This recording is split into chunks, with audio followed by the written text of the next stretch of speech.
We got started as a brew pub down in the beach. We're on the Ocean Block. We started in 2015, and we've been at it ever since.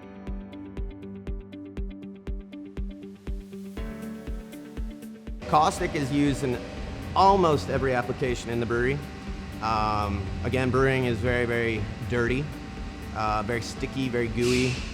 So what we do is we use it in the brew house, which is the mash tun, lauter tun, the brew kettles.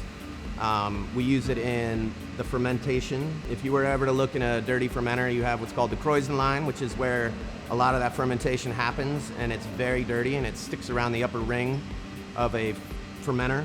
And so caustic at high pressure, high temperature, and about 2% solution really does a good job at breaking down the protein and the gunk that brewing creates. And it's used in every application. We use it for the fermenters, we use it for the centrifuge, we use it for the brew house, and we use it for the bright tanks.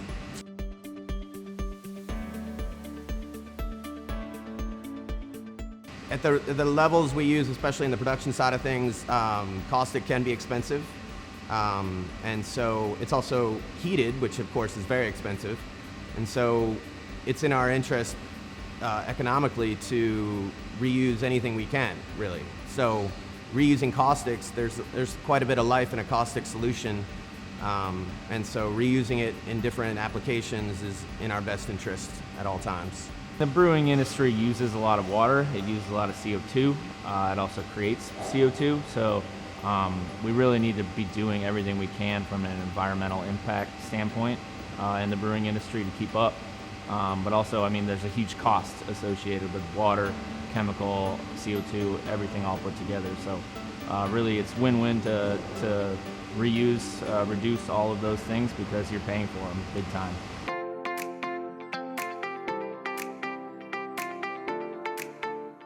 I like to think of it as sort of you doing your dishes at home. If you're able to rinse off all the solids of the dishes, you're able to reuse the same cleaning solution over and over again multiple times without replacing it. And that's sort of the same idea you get with the CIP skid. You're able to reuse that caustic multiple times, cleaning multiple tanks and lines without replacing it.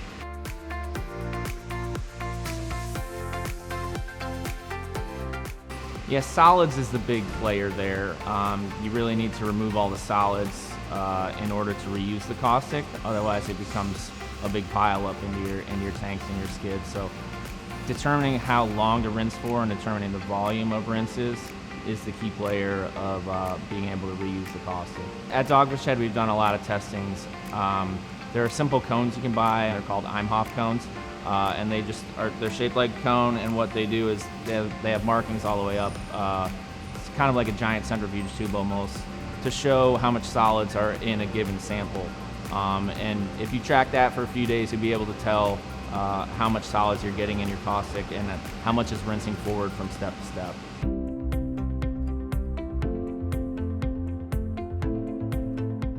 Here at Dewey Beer, we go by visuals.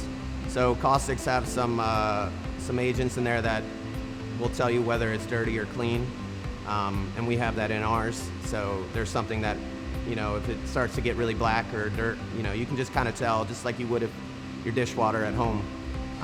So you can do other things that are like conductivity meters and things like that to tell you how clean or dirty the caustic really is. But when you're like a smaller brewery like we are, we kind of go by visuals. So if you have a dirty tank after the cycle, you just gotta, you gotta redo it. Maybe start a new batch of caustic. I mean, a lot of breweries that are smaller, like when we started, you just throw the caustic into the tank itself and use the tank as a source. The advantage of the skid, for example, is the ability to, one, keep it hot, and also to reuse it much easier. As you run your cycle, it's gonna lose temperature, it's gonna lose its efficiency. So putting it back in the skid allows it to keep hot and also keep it in a source that is not in the tank, where you don't have to drain it to the floor. And it's much, much easier to just connect the pipe and keep going to another tank, for example. It's really just putting in the legwork, determining how many gallons it takes to rinse each step, each line, each vessel, etc.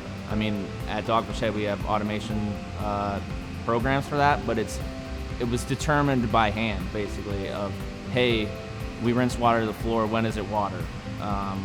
You know, so that was all done visually, and those get plugged into the automation system, and that's that.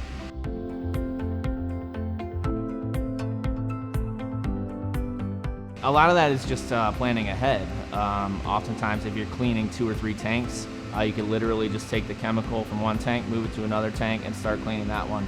So a lot of it is just thinking about those little things that you can do, you know, saving things in a bucket.